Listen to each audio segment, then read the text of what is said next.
kidding me? It's been utter domination. But let's get back to today in the city of brotherly love and check in with my colleague John Chandler, who worked the locker room after the game. John, what was the overriding theme after the ball game? Wow, that was easy. That was ridiculously and maybe unexpectedly easy, considering that Philly was facing a closeout. You know, Josh Hart walked towards the locker room after this win with a kid in each arm, and it occurred to me that that was probably the first time the Knicks really had their hands full in this game here today in Philadelphia. They absolutely dominated the Sixers in a closeout game. 2 30-point wins to clinch a series. 4 teams, Bruce, in NBA history have done that. 3 of them have gone on to win the NBA title. The 87 Lakers, the 2008 Celtics, the Thunder in 25, and now the 26 Knicks have joined that club. That's impressive company. Knicks fans hope that that trend continues, John.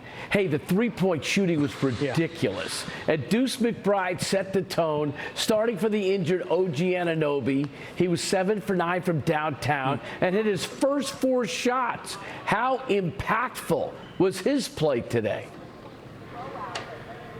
It was everything, Bruce. I mean, he single-handedly closed this arena out and closed the Sixers out and sent them into the offseason with his three-point shooting. That was it. I mean, he hits 3 after 3 after 3 and completely sucked the wind out of this place. And also, this place got louder and louder with each 3 that Deuce hit because all these Knicks fans that were in the arena fed off of those shots. Think about this. I mean, Deuce was 7 for 9 from 3. He scores 25 points. He's starting for the second straight game in OG Anunoby's place. If you go back to before Game 3 on Friday, coming into that game, you were nervous thinking no OG. That's going to be a problem for the Knicks. That's going to be a real test because to that point, he was their most important player in this postseason. How are you going to replace him? Deuce McBride steps in and gets it done. And then the Knicks collectively fed off of that. Bruce, they scored 54 points on three-pointers in the first half. Wow. Philadelphia had 57 for the entire half. It's insane how dominant the three-point shooting was. The captain, Jalen Brunson, had 22. He was 6 for 10 from downtown. He's averaging 27.4 points per game in the playoffs while shooting 49% from the field and almost 40% from 3. What about the consistency and leadership of Brunson? Yeah, it always starts with Jalen Brunson. He is never a complimentary player for the Knicks, but he has complimented everyone on this team in this postseason. And by that, I mean Jalen hasn't had to do everything. Yes, everything starts with Jalen Brunson, but I think this win was a great example. He's getting other people involved. He doesn't have to be the one that does the heavy lifting. The Knicks don't have to rely on Brunson to do it all and score the bulk of the points. He doesn't have to carry them because they're a much deeper team, even from this point last year when they got to the Eastern Conference Finals. And then Jalen can do something like score 5 points in a 7-second span in the third quarter and remind everybody that, yeah, Jalen is still that player who can do that. That's why the Knicks are so dangerous. The first half barrage, how do you explain it? It was 20-6 before you could blink. They scored 43 in that quarter and made 11 threes. 11 threes, tying an NBA playoff record for a quarter. 18 threes in the first half. That also matches an NBA playoff record for three-pointers made. And the thing is, it's a fever, right? You hit 1, all of a sudden you hit 2, you hit 3, and as they start to go in, everybody starts to feel it, and they're starting to catch a hot hand. So I think while the Knicks don't want to live and die by the 3, they're not a team that has to do that. When they get going, that's when they are at their most dangerous. And their confidence level right now in their three-point shooting is off the charts, and they're getting it from even Landry Shamet. Everyone who comes into the ball game thinks they can make a 3, John. Yeah, it's contagious. It's contagious, and that's the thing with this team. But I think as you're seeing that it's not just Jalen Brunson, it's not just Deuce McBride coming in and hitting these shots. It's Landry Shamet who's getting involved. It's just a much deeper Knicks team. It just feels that way even compared to last year. That is crucial for them going forward. I think they're deeper than any team in the league except for maybe OKC. John, can you share some post-game reaction with us, my friend? Yeah, and I think the theme in the locker room obviously is satisfaction, right? But Mikal Bridges said something to me that really stuck. He said, we came out with this desperation. Desperation. You guys were up 3-0 going into this game this afternoon. You didn't have to have desperation, right? Well, they felt like they had to approach this game with desperation because they don't want to let Philly off the mat. They want to close out these games, and they want to do it emphatically. And that's why, going back to the earlier point, 2 30-plus point wins in closeout games. They want to finish strong, and they want to rest up for this next round.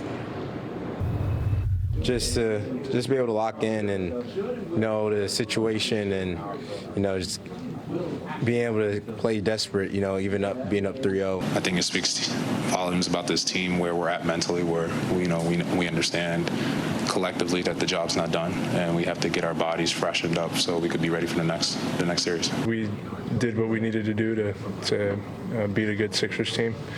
Came in, handled our business, paid really good attention to details offensively and things we knew we were going to have to do. And the beauty and the reality of the playoffs is all that changes now going into the next round. It's what we expect to do. I feel like this group is special, but we can't take it for granted. It's something special to do. Obviously, this fan base has been wanting this, but we have to stay locked in and know that getting to the Eastern Conference Finals isn't the final goal. Yeah, and Bruce, I would say the thing that struck me most in the Knicks locker room tonight, even though this was a clinching win and they moved back to the Eastern Conference Finals, there wasn't a ton of celebrating. There was some high-fiving, there was some congratulatory moments. Yeah, there were a lot of smiles, and there was some relief that they're moving on. But also there was the recognition that this is just another step. And they got to the Eastern Conference Finals last year, so they have a much bigger goal in mind. And so I think it's kind of like a business deal, right? Like, we got this done. Yeah, sure, we're excited, but they weren't as excited as the fans that were in here tonight because they know they're treating this like business. They've got to move on to the next thing and turn the page. There's still work to be done. Championship teams have that attitude. Joel Embiid wanted Philly fans to keep Knicks fans out. Sixers management also donated 500 tickets for each game to healthcare professionals to keep Knicks fans away. But honestly, John, it felt to me on Friday when I was down there that it was Madison Square Garden South. What did you think today? Yeah, talk about your all-time backfires, right? The Sixers had grand plans, and I thought when Joel Embiid said that last Saturday, almost challenging Knicks fans, I thought, uh-oh, this is not going to play out well for the Philadelphia 76ers. And sure enough, Knicks fans showed up. Now, we've heard it loud here before with the Knicks and the Sixers. You heard it on Friday. 2 years ago, we heard it. I brought that up to Josh Hart. I said, I felt like this was a different level. And, I think a lot of people felt that here tonight. Like, it was really just bizarre to be here in Philadelphia and hear and see Joel Embiid getting booed. He's on the Jumbotron pregame in warmups, and he's getting booed in his home arena. He's at the free throw line. Joel Embiid shooting 2, the announcer says. And you hear boos. And then, not coincidentally, the volume on the in-house arena speakers seemed to go up at that time as they were trying to drown out the Knicks fans with the music here on the PA system. I knew that was going to be like that early. When they showed, during warm-ups, they showed Joel Embiid, and everyone started booing, and I was just like, this is. I thought we were back at the Garden for a second. It's a really cool feeling. It's something I said that I will always think is one of the coolest things in the world when you hear Knicks fans in opposing arenas, and it's a really cool feeling. I can't lie.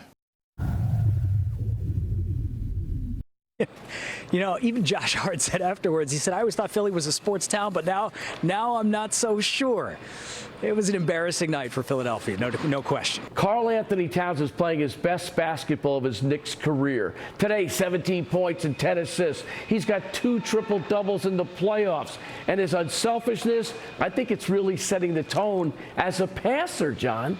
I know we talk about OG Anunoby, Bruce, as the key in this playoff run, but I really think Cat and the way he's playing is the key, and the Knicks have unlocked this next level with the way he is playing and facilitating. Yes, they see him as a passer, a facilitator. It's what Mike Brown was hoping he would buy into coming in this system. And, you know, you heard it on Saturday as Cat was answering questions to the media over a Zoom call in his hotel room, and Mike Brown jumped in there behind him and kind of had a light moment with Cat about how long it's taken them to get to this point. Well, only 90 games or so, and finally they bought in. But the fact that they bought in, that is what makes the Knicks so dangerous. And that symmetry now between Karl Anthony Towns and his coaching staff, and understanding the bigger picture of what they see for him and how he fits and how that plays a role in the Knicks winning in the postseason. That is massive for this Knicks team, and I think that's what makes them so different now than the team that we saw during the regular season. They were still trying to figure that out. They're a juggernaut. That's what they are. John, great job down there, and They safe really are. trip up the turnpike. I'm sure Jimmy Roberts will stop for a cheesesteak on the way home, but that's okay. We've already got it picked out, you know. That's John Chandler from Philly, where the Knicks scored 144 points and annihilated the 76ers to complete a sweep for the ages.